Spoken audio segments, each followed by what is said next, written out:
Hi, welcome to Buffzone at Liquor Mart, 15th and Canyon, downtown Boulder, home for all your tailgating needs. I'm Kyle Ringo. This is Neil Welk. We cover the Colorado football program for the Daily Camera newspaper, Buffzone.com. We were both wrong last week. We both thought the Buffs were going to host Baylor and beat the Bears, and they did not come away with a win. They gave up 309 rushing yards, and Baylor quarterback Robert Griffin, very talented kid, kind of had his way, particularly in the second half with the Buffs. This week, Colorado hosts Texas Tech team, also 3-3 for homecoming. Neil, your thoughts? First of all, I think Robert Griffin's one of the best players I have seen at Folsom Field in a long time. I mean, I knew the kid could run, and I knew he had great running ability, but he has really added a passing game to his repertoire, and I just thought watching him play was one of the most fun things I've done in a while, just watching him run what was a run-pass option almost every play. I mean, I really enjoyed watching him, and I can't think of another player in the last few years that's come through Folsom Field that has been that dynamic of a player. Yeah, the Buffs have faced some guys this year, some guys at Cal, Keenan Allen, wide receiver with Georgia, A.J. Green, and, some talented football players. And I thought by far Robert Griffin was definitely the most talented guy they've seen. He just seemed to have an extra gear once he got into the second layer of the defense there. And he was hard to bring down. I think the Buffs would be the first ones to say that they didn't tackle particularly well in that game, and that's something they're focusing on trying to improve for this week's game. But Robert Griffin was definitely a handful.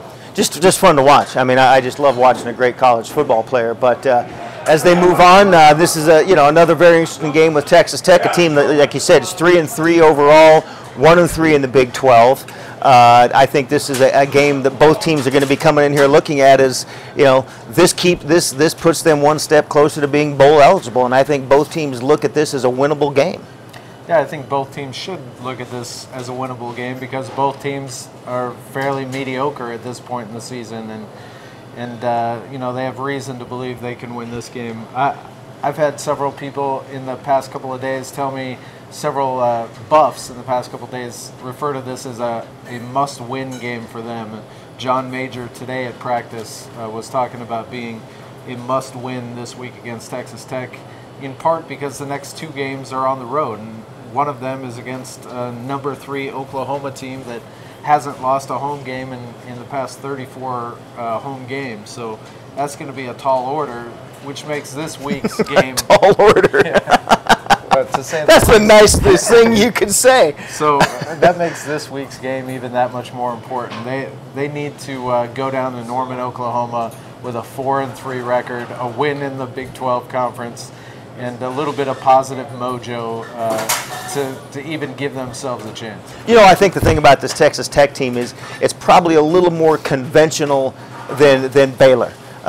Texas Tech does not have an athlete like Robert Griffin. Not too many teams do, but I think this Texas Tech team, Colorado has fared well against that offense over the last couple times they've played them. While it is a little different under Tommy Tuberville, I think it's still, some of the same players, some of the same schemes, and I think Colorado's defense has a chance to play much better against this bunch, especially because their quarterback does not run like Robert Griffin.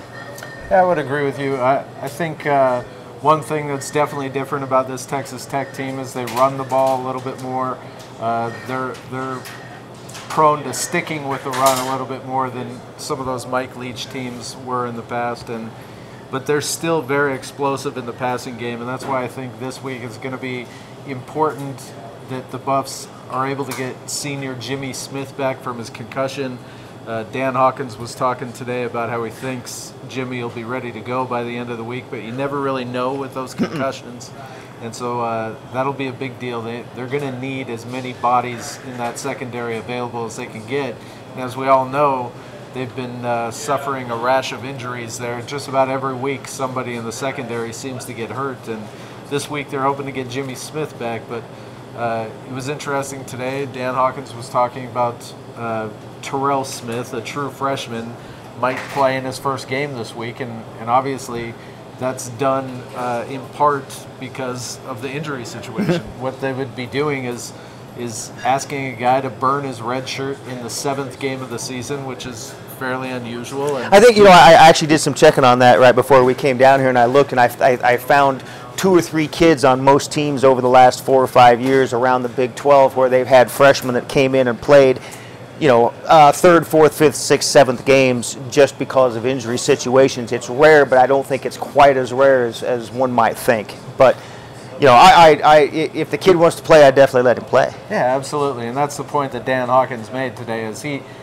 this late in the season, he doesn't make a call like that just as a coach handing down an edict or anything like that. He really runs it by the kid and gets to know what the kid is thinking. And if the player doesn't want to play, doesn't want to burn his red shirt, he's not going to force him to do that. Apparently, Terrell Smith feels pretty good about it. So, got to ask you this now: where does Dan Hawkins stand? $64,000 question. No, it's the $2 million question, Kyle. A little less than $2 million, from what I'm told. Anyway, good question, Neil. I think Dan is in trouble, and I don't think there's any way to sugarcoat it. I think Dan has to win maybe 4 or 5 of these last 6 regular season games this year to keep his job, and I think he has to win 5. I think Dan Hawkins. Honestly think that I'm not sure that 7-5 is good enough to keep Dan is good enough. They fired the last coach because he was 7-5. Granted, he got beat 30-3 and 73 in his last 2 games, but he was also ranked in the top 25 during that season. And they fired the last coach who was after a 7-5 season. I think 7-5 would not buy Dan Hawkins another year. I think he needs to win 5 more games. One of them, obviously, then would be Oklahoma or Nebraska.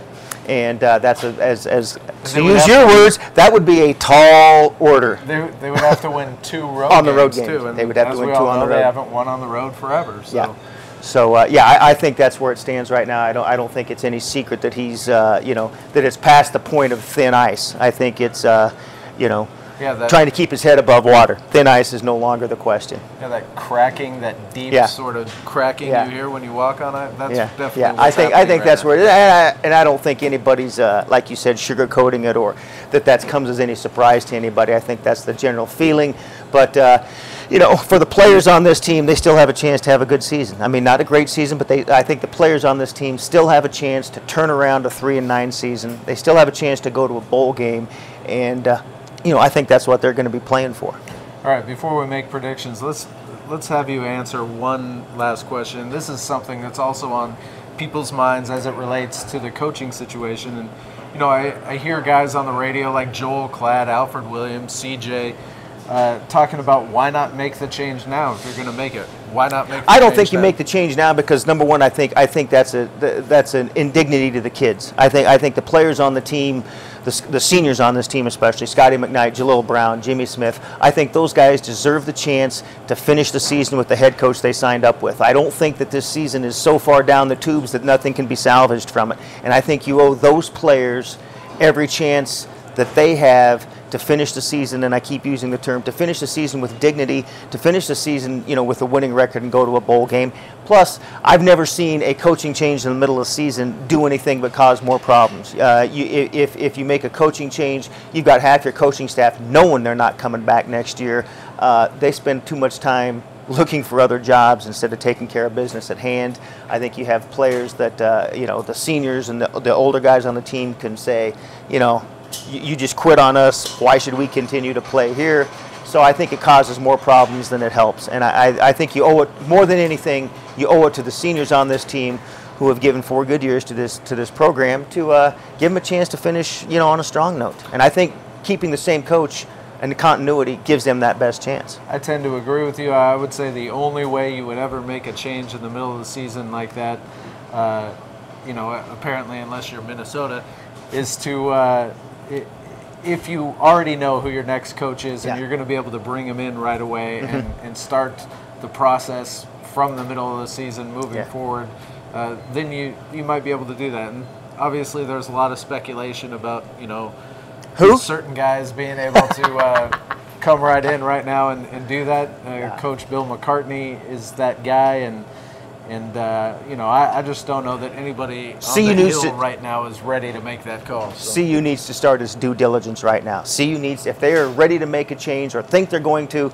go ahead, get ready, find who your next coach is going to be, start the process now, but don't make the change until the end of the season. All right, so last week we both picked a winner against Baylor, and we were wrong. What are you going with? They'll beat Texas Tech. They've always played well against Texas Tech. This team, for some reason, for whatever reason, this program has always played well against Texas Tech. Texas Tech's coming here. Colorado's played well at home. A little bit more conventional offense. Colorado wins this game. It'll be a fun game to watch. It'll be like the last couple that have been here. 31-19 Colorado. 31-19. Mm-hmm. 19, huh? Yeah, I like that number. I think Texas Tech's gonna score a little bit more, but I'll go with Colorado as well. I think it'll be a sort of a shootout, maybe 35-31 Buffs. All right. I guess we'll see next week. We can't both be wrong 2 weeks in a row. Never happens.